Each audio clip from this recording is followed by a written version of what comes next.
Welcome to The Explainer. Today, we're unpacking a really fascinating set of midterm polling data that paints, well, a pretty vivid picture of the current political landscape in the United States. We're going to strip away all the usual noise and look strictly at the numbers. We'll be analyzing exactly what the data is telling us about voter sentiment, party vulnerabilities, and those big, broader historical shifts in American elections. Whether you're closely following the campaigns or you just want to understand the underlying currents driving voter behavior, this explainer is going to lay it all out for you. So let's get right into it. We are no better than when Trump became president. In fact, they're much, much worse. Wow. We're starting right off the bat with this stark quote straight from our source material. And honestly, it perfectly sets the tone for the absolute high stakes of this political climate.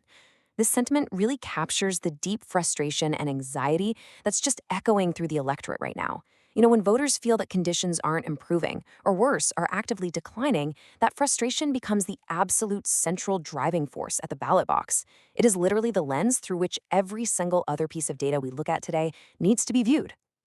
Okay, let's dive into this, starting with the economic data, because this is perhaps the most critical piece of the whole puzzle.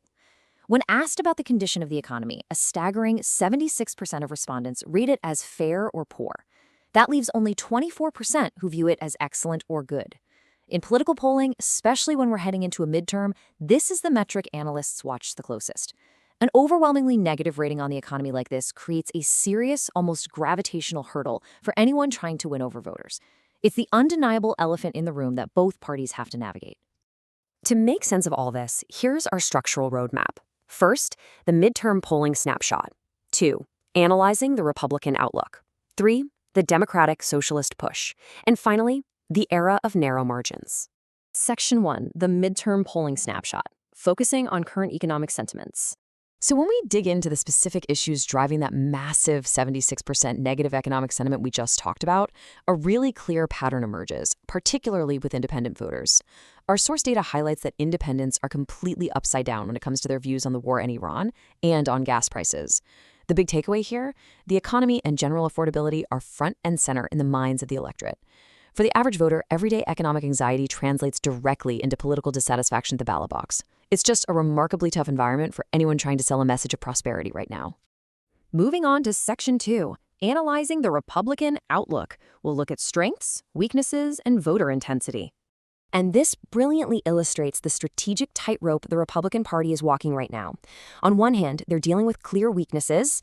They're currently pulling underwater on both the general economy and affordability, which, as we just established, are front and center for voters. But on the flip side, they retain some very distinct strengths.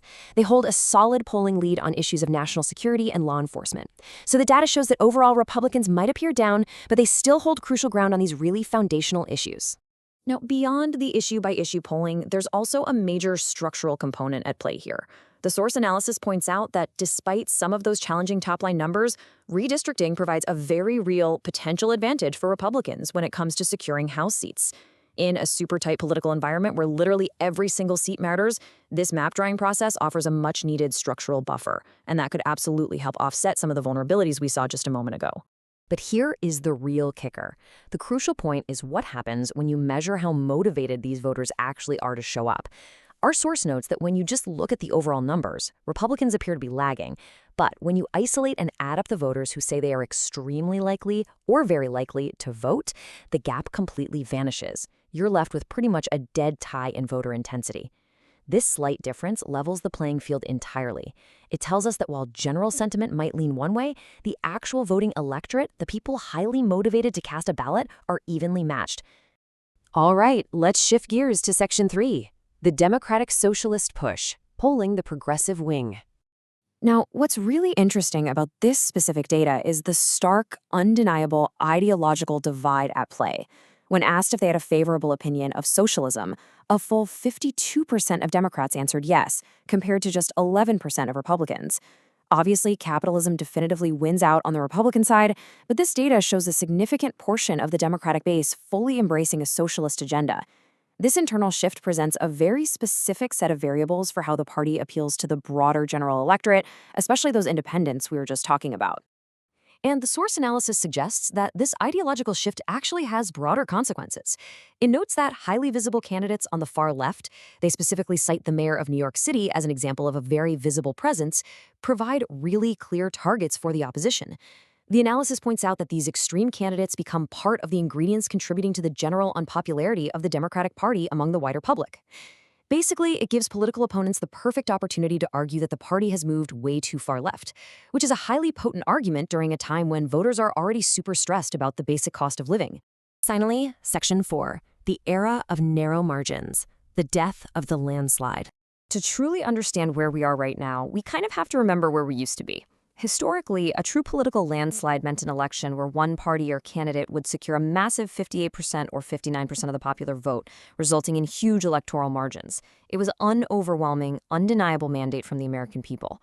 But the source analysis points out that we haven't seen this kind of sweeping victory in quite some time, and honestly, it raises the very real possibility that we may not see one again anytime soon.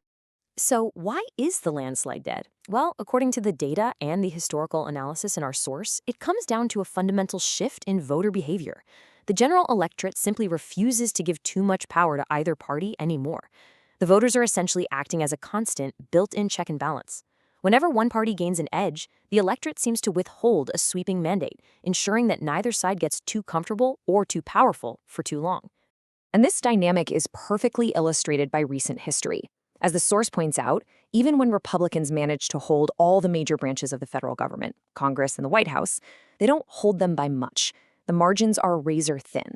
Furthermore, the analysis notes that while President Trump had a convincing electoral college win, it was still a narrow victory, definitely not a popular vote landslide. The era of the 60-40 blowout is essentially over. We are firmly living in the era of the 51-49 grind. Which brings us to our final thought for today. With economic anxiety sky high, voter intensity completely tied, and the electorate actively refusing to hand out massive mandates, the analyst in our source concludes that everything seems poised on a knife's edge. And not just for this midterm, but looking ahead to 2024 and all the way to 2028.